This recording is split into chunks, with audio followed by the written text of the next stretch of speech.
السلام علیکم۔ رمضان کا مہینہ آ رہا ہے اور بہت سے لوگ رمضان پیکج کی رجسٹریشن کے بارے میں جاننا چاہتے ہیں۔ تو چلیں آج ہم اس کا پورا طریقہ بالکل شروع سے آخر تک ایک ایک قدم کر کے سمجھتے ہیں۔ اچھا، تو کیا آپ بھی ان لوگوں میں شامل ہیں جنہیں ابھی تک رمضان پیکج نہیں ملا؟ اگر ایسا ہے تو فکر کی کوئی بات نہیں ہے، یہ مسئلہ کافی لوگوں کے ساتھ پیش آ سکتا ہے۔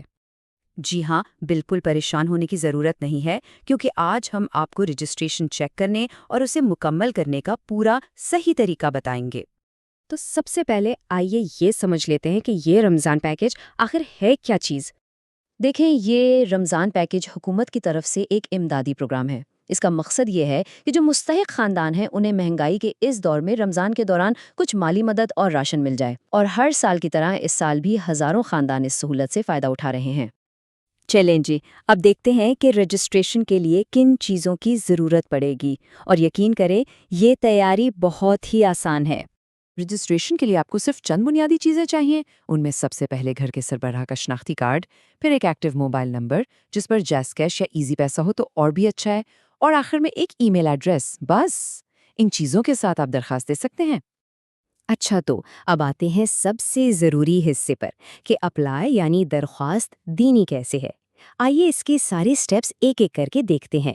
تو پہلا قدم یہ ہے کہ اپنی ساری معلومات، خاص طور پر شناختی کارڈ نمبر اور فون نمبر بالکل ٹھیک درج کریں۔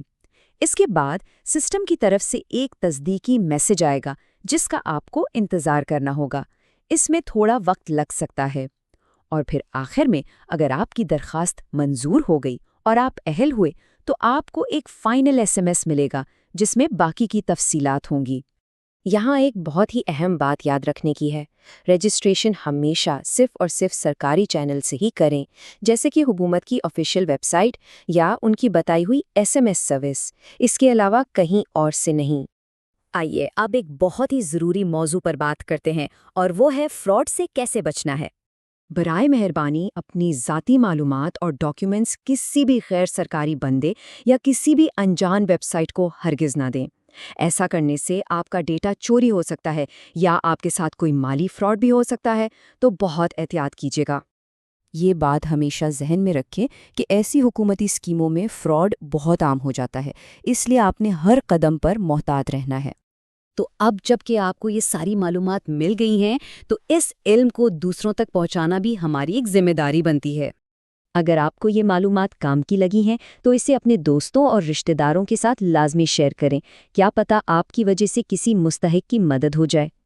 آخر میں ہم سب کی یہی دعا ہے کہ اللہ تعالیٰ سب کے لیے یہ رمضان آسان اور بابرکت بنائے۔ آمین۔